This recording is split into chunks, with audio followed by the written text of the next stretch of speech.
Everyone, welcome back to my channel. दोस्तों, आप सभी को मालूम है कि कल विधानसभा में अनुपूरक बजट पेश हुआ और अनुपूरक बजट में सभी के लिए कुछ ना कुछ व्यवस्थाएं की गई। जितने संविदा कर्मी थे उन सभी के मानदेय में वृद्धि की घोषणा की गई। तो आइए जानते हैं इस वीडियो में कि किसे कितना मिला मानदेय, अर्थात मानदेय में कितना बढ़ोतरी होगी। आपको मैं इस वीडियो के माध्यम से बताने चल रहा हूँ। जी हाँ दोस्तों, जैसा कि आप देख पा रहे हैं, यूपी के 12 लाख से अधिक मानदेय कर्मियों के मानदेय वृद्धि का इंतजाम अनुपूरक बजट में होने के बाद भी किस पद का मानदेय कितना बढ़ेगा, इस पर संशय बना हुआ है। माना जा रहा है कि मुख्यमंत्री योगी आदित्यनाथ गुरुवार को विधानसभा में कर्मियों के मानदेय वृद्धि की राशि की घोषणा कर सकते हैं। मानदेय वृद्धि की राशि मौजूदा मानदेय दर का 10 से 20% तक होने का अनुमान लगाया जा रहा है। अनुपूरक बजट में सरकार ने मानदेय कर्मियों के पदनाम और उनके मानदेय वृद्धि के लिए दिए गए बजट का जिक्र किया है। यह स्पष्ट नहीं है कि शिक्षा मित्र, आंगनबाड़ी अनुदेशक, आंगनबाड़ी सहायक, रोजगार सेवक, आशा संगिनी, रसोइये, पीआरडी जवान, चौकीदार के मानदेय में सरकार कितनी वृद्धि कर रही है। बताया जाता है कि मानदेय वृद्धि की राशि वर्तमान मानदेय का 10 से लेकर 20% तक हो सकता है। जैसे रोजगार सेवक का ईपीएफ सहित मानदेय करीब 7500 रुपये मासिक यदि बनता है तो इसके मानदेय में 1000 रुपये से लेकर 1200 रुपये तक की वृद्धि संभव है। इसी तरह अन्य पदों के मानदेय में भी 10 से लेकर 20% के बीच बढ़ोतरी की उम्मीद की जा रही है। मानदेय के लिए खुला खजाना, रोजगार सेवकों के मानदेय में वृद्धि के लिए 40.62 करोड़ रुपये, पीआरडी जवानों को मानदेय में वृद्धि के लिए 61.07 करोड़ रुपए, ग्राम प्रहरी चौकीदार के मानदेय में वृद्धि के लिए 47.88 करोड़ रुपए, आशा ग्रामीण एवं शहरी आशा संगिनी के मानदेय में वृद्धि के लिए 129.78 करोड़ रुपए, आंगनबाड़ी कार्यकर्त्रियों, मिनी आंगनबाड़ी व सहायिकाओं के मानदेय में वृद्धि के लिए 265.70 करोड़ रुपए, शिक्षा मित्रों के मानदेय में बढ़ोतरी के लिए 123.55 करोड़ रुपए, हेड कुक व असिस्टेंट कुक के मानदेय में वृद्धि के लिए 1.63 करोड़ रुपए, अंशकालिक अनुदेशकों के मानदेय में वृद्धि के लिए 28.91 करोड़ रुपए।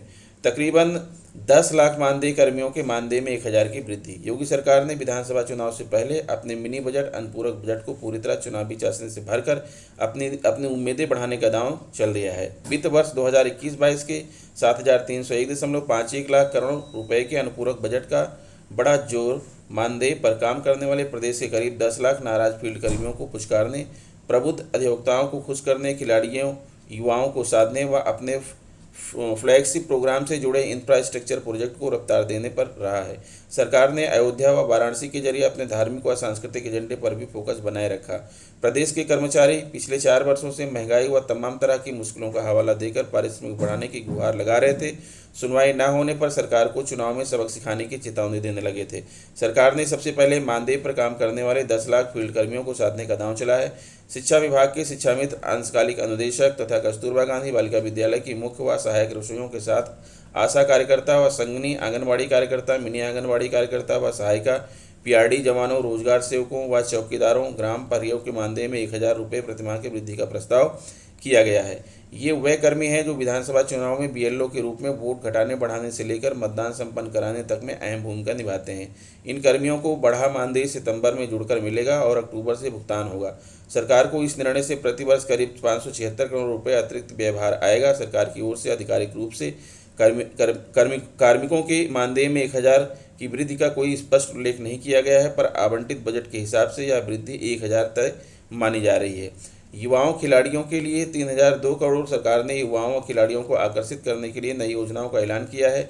युवाओं को डिजिटली सक्षम बनाने के लिए भारी उद्योग विभाग के अंतर्गत एक कोष की स्थापना की जाएगी। इसके लिए 3000 करोड़ रुपए का प्रावधान किया गया है। इसी तरह टोक्यो ओलंपिक की विजयी भारतीय खिलाड़ियों के सम्मान समारोह के लिए 2 करोड़ रुपए की अतिरिक्त राशि दी गई है। युवा कल्याण परिषद के कर्मचारियों के वेतन के लिए 1 लाख रुपए की टोकन राशि की व्यवस्था कर दी गई है। अधिवक्ता कल्याण निधि अब 5 लाख। भाजपा में 2017 के विधानसभा चुनाव में अधिवक्ता कल्याण निधि की राशि 1.5 लाख से बढ़ाकर 5 लाख रुपए करने का वादा किया था। इसकी लगातार मांगों को देखते हुए विधि एवं न्याय मंत्री बृजेश पाठक ने इस वर्ष अमर उजाला के वेबिनार में वादा जल्द पूरा करने का भरोसा दिया था। प्रमुख सचिव न्याय प्रमोद कुमार श्रीवास्तव ने बताया कि 40 से 70 वर्ष के बीच अधिवक्ताओं की मृत्यु पर उनके आश्रितों को 1.5 लाख देने की व्यवस्था है। इस राशि को बढ़ाकर 5 लाख रुपए कर दिया गया है। अनुपूरक बजट में प्रस्ताव में 30 वर्ष की सदस्यता पूरी करने पर 5 लाख रुपए देने की व्यवस्था कर दी गई है। इसके लिए 90 करोड़ रुपए का प्रावधान किया गया है। छुट्टा गोवंश के लिए 300 करोड़, स्वच्छ भारत के लिए 200 करोड़। किसानों को छुट्टा गोवंश की समस्या से निजात दिलाने के लिए सरकार ने खजाना खोल दिया है। इसके लिए 300 करोड़ रुपए की अतिरिक्त व्यवस्था की गई है। इसी तरह स्वच्छ भारत अभियान के लिए 200 करोड़ रुपए दिए गए हैं। चुनाव से पहले भरपूर प्रचार। चुनाव आचार संहिता लागू होने से पहले अपनी उपलब्धियों के प्रचार प्रसार पर सरकार का पूरा फोकस है। इसके लिए अनुपूरक बजट में सूचना विभाग को 500 करोड़ रुपए अतिरिक्त दिए गए हैं। अयोध्या वाराणसी पर फोकस बरकरार, पुरस्कृत होंगे संस्कृत पंडित। सरकार ने अयोध्या व वाराणसी के जरिए अपने धार्मिक व सांस्कृतिक एजेंडे पर फोकस बरकरार रखा है। वाराणसी में गंगा से विश्वनाथ मंदिर तक के मार्ग के विस्तारीकरण व सुदृढ़ीकरण का काम चल रहा है। इसके लिए 40 करोड़ रुपए की व्यवस्था की गई है। इसके अलावा अयोध्या के लिए 209 करोड़ 69,74,74,000 रुपये की नई परियोजना का ऐलान किया गया है। इसके अंतर्गत अयोध्या के मोहल्ला मच्छरहटा स्थित भूखंड पर पब्लिक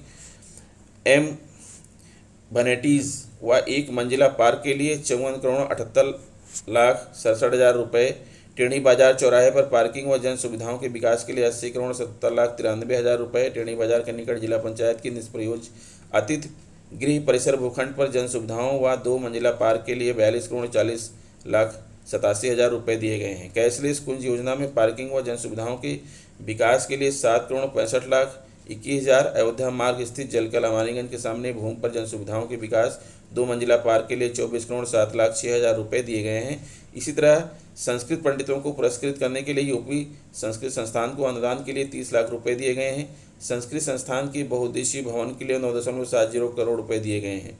राष्ट्रीय विधि विश्वविद्यालय मेडिकल डिवाइस पार्क का रास्ता साफ। सरकार ने प्रयागराज में राष्ट्रीय विधि विश्वविद्यालय व नोएडा में मेडिकल डिवाइस पार्क की स्थापना की नई योजना का ऐलान किया है। राष्ट्रीय विधि विश्वविद्यालय के लिए 5 करोड़ रुपये इस वित्त वर्ष में निर्माण कार्यों के लिए दिए गए हैं। राजस्व मद में खर्च के लिए 1 लाख रुपये प्रति प्रावधान किया गया है। कहा गया है कि राजस्व मद के लिए आवश्यक राशि की व्यवस्था अनुदान में हो रही है, बचतों से कर ली जाएगी। इसके अलावा महाधिवक्ता कार्यालय में आउटसोर्सिंग कार्यों से जुड़े भुगतान के लिए 1.83 करोड़ रुपये दिए गए हैं। इसी तरह नोएडा में मेडिकल डिवाइस पार्क की स्थापना की जाएगी। इसके लिए 1 लाख रुपये का प्रतीक प्रावधान किया गया है। इसके लिए आवश्यक राशि की व्यवस्था अनुदानों की बचत से की जाएगी। डॉक्टर अंबेडकर स्मारक के लिए 50 करोड़। सरकार अनुसूचित जातियों व जनजातियों को आकृष्ट करने के लिए पूरा प्रयास कर रही है। इसके लिए लखनऊ में भारत रत्न डॉक्टर भीमराव अंबेडकर स्मारक एवं संस्कृत केंद्र की स्थापना का ऐलान किया है। इस प्रोजेक्ट के लिए 50 करोड़ रुपये दिए गए हैं। राष्ट्रपति रामनाथ कोविंद ने पिछले दिनों इसका ऐशबाग में शिलान्यास किया था। युवाओं को मिलेगा रोजगार, विकास भी होगा। खन्ना विधानसभा में अनुपूरक बजट प्रस्तुत करते हुए वित्त मंत्री सुरेश कुमार खन्ना ने कहा कि सरकार ने आम बजट 2021-22 की तुलना में मात्र 1.33% राशि का बहुत छोटा अनुपूरक बजट पेश किया है। इसमें अत्यंत आवश्यक जन कल्याणकारी योजनाओं के साथ कुछ नई योजनाओं के लिए बजट का प्रावधान किया गया है।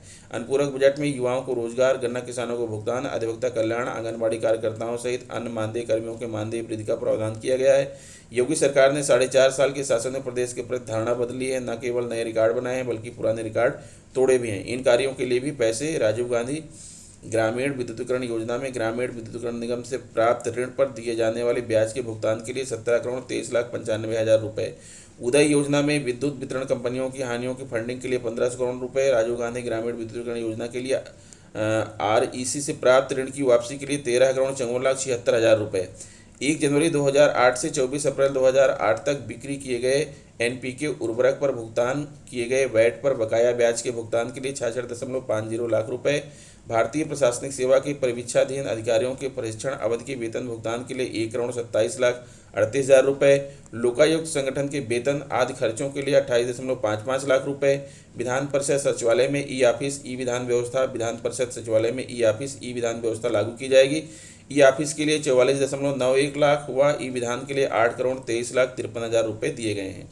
विधान परिषद सचिवालय में कुछ पदों पर आयोजित परीक्षा के आयोजन संबंधी भुगतान के लिए 2,08,80,000 रुपये दिए गए हैं। चुनाव पर खर्च होंगे 300 करोड़। विधानसभा चुनाव के विभिन्न तरह के खर्चों के लिए 300 करोड़ रुपये की व्यवस्था की गई है। इनमें बूथ बनाने, कार्मिकों की तैनाती व अन्य खर्चों के लिए 297 करोड़ व वीवीपैट के भंडारण के लिए 3 करोड़ की अतिरिक्त व्यवस्था की गई है। तो दोस्तों ये रहा आज का जो है बजट स्पेशल। आशा करता हूँ वीडियो आपको अच्छी लगी होगी। अगर वीडियो अच्छी लगी तो प्लीज़ मेरे चैनल को सब्सक्राइब कर लीजिए। मिलते हैं आपसे नेक्स्ट वीडियो में, तब तक के लिए नमस्कार।